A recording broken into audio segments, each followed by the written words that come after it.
Друзья, всем привет! Вы на канале Будь Мужиком, и сегодня я вам хочу рассказать, как я сделал простой и недорогой бустер своими руками. Бустеры подобного типа продаются в интернете порядка 7500 и выше, и это бустеры, которые не имеют подогрева теплоносителя, который вы туда заливаете. Я же сделал бустер, который мне обошелся в 1700 гривен, и в нем есть подогрев теплоносителя. Как вы знаете, при работе с некоторыми кислотами необходимо их прогревать. Так вот, в моем бустере это сделать возможно. Идею, как его сделать, я увидел на канале Газовик Волгоград. Там мой коллега очень грамотно и интересно рассказывает о ремонтах газовых котлов, а также у него есть ролик о том, как сделать бустер для промывки теплообменников. Так вот, я посмотрел это видео, сделал нечто подобное, но несколько его где-то доработал, где-то чуть-чуть переделал. В общем, сделал на свой лад так, чтобы мне было максимально удобно работать. Что у меня получилось, сейчас мы с вами посмотрим. Так, ребята, для бустера я взял емкость 30 литров. Это обычная пищевая емкость, я выбирал просто максимально дешевую, для того, чтобы у меня аппарат получился максимально недорогим. И попалась вот такая. Далее смотрим, что у нас внутри. Крышка очень легко откручивается. Итак, смотрим начинку. Первое, что я вам хочу показать, это насос. Это обычный дренажный насос, недорогой, китайский. Я его купил за 806 гривен. Вот кому интересно, вот его характеристики. Надеюсь, там будет видно. Здесь у меня шел поплавок. Поплавок я просто отрезал, скрутил два провода, потому что смысл поплавка это просто замкнуть контакт, когда поплавок всплывает.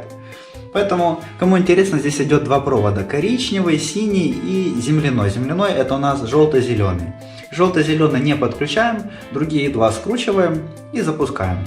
Ну, в крайнем случае можно проверить тестером, какие два провода замыкаются, когда поплавок в вертикальном положении.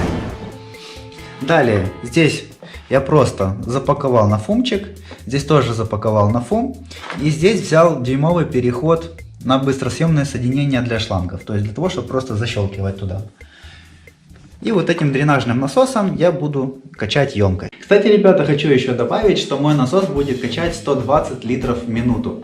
А если я буду покупать тот же самый бустер, о котором я говорил, за 7500, и это самый дешевый бустер, он будет качать 45 литров в минуту. То есть мой бустер, который обошелся мне в 1700 гривен, будет качать в 3 раза эффективнее, чем бустер за 7500. Я думаю, это неплохой плюс. А также у нас имеется фильтр 1 дюйм.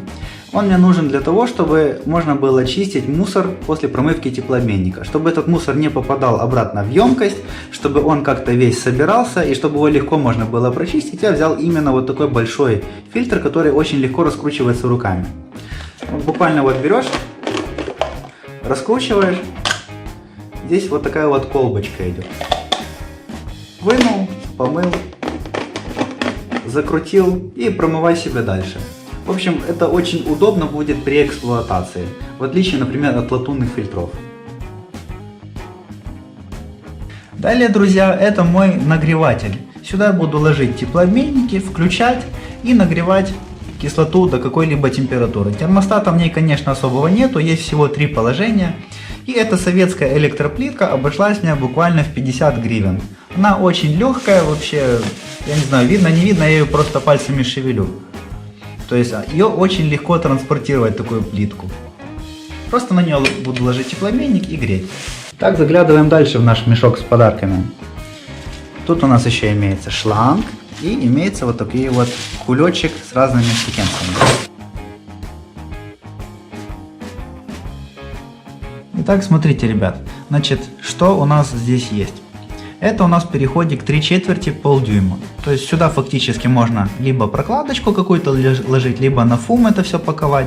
Накручиваем переходики, шланг защелкиваем и пошли вперед. Дальше, если у нас это теплообменники скоростные ГВС, там идет выход у нас полдюйма. Вот у нас внутренняя полдюйма. Прикрутили, прикрутили. Сверху переходы. Хоп, подключились и погнали. Далее. Здесь у нас идет переход полдюйма на дюйм с четвертью внутри. Здесь у нас будет прокладка дальше. То есть для чего я взял такие большие переходы? Сюда, понятно, подключается шланг. Здесь я буду делать специальную прокладку и специальные зажимы. Кстати, скоро я выпущу ролик о том, как сделать универсальные переходы для промывки теплообменников. Следите за моим каналом обязательно, я вам это дело все покажу, я уже придумал, как это сделать. Сюда я сделаю прокладки, сделаю зажимы, и это будут переходы вообще для любых теплообменников, абсолютно без резьбовых. Буду ставить, прижимать, в общем-то, и все это будет работать. И здесь, как вы понимаете, подключается шланг. Тут все элементарно.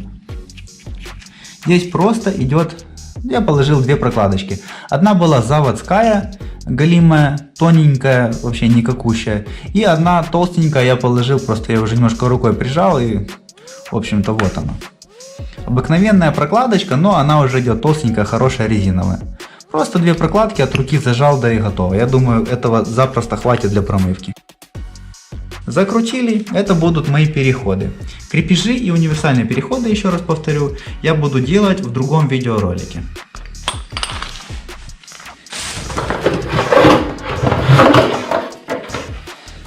Далее у меня есть два шланга. Я взял два шланга по 3 метра. То есть я взял 6-метровый кусок, разрезал пополам. Здесь просто обыкновенное быстросъемное соединение. Соединяться будет вот так. Щелк. И все готово, в общем-то. Также это все подходит и вот сюда. То есть как это будет работать? Сейчас буду вам показывать. Смотрите, ребят, сначала делаем смесь. Наливаем сюда кислоту. В общем-то, вот она уже у нас с водой. Но сейчас она с водой, потому что это для примера. Здесь будет смесь с кислотой. Значит, далее берем шланг, подключаем одну сторону к насосу. Вот она защелкнулась.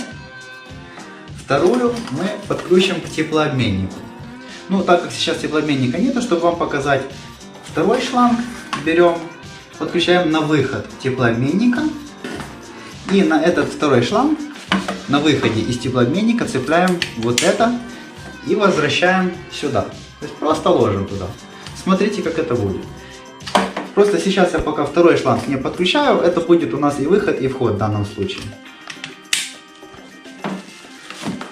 Итак, смесь мы сделали, значит, ложим туда насос.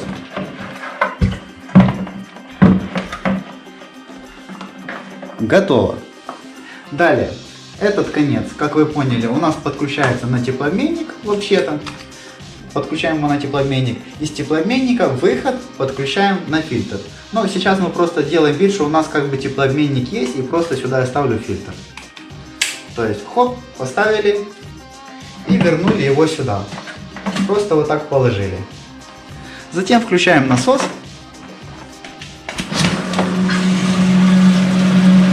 И вот пошла циркуляция. Вот вода у нас идет. Через фильтр выливается. Вот. Поставили вот так вот, и все, работает. Шла вода у нас, потом теплообменник был сильно засранный, ржавчина попала сюда. Берем, отсоединяем, вытрушиваем ржавчину. Ну, понятно, это делаем не над емкостью, я просто сейчас, чтобы квартиру не заляпать, показываю. Вот. Вытрушиваем ржавчину, чистим фильтр, вставляем обратно, скручиваем, защелкиваем.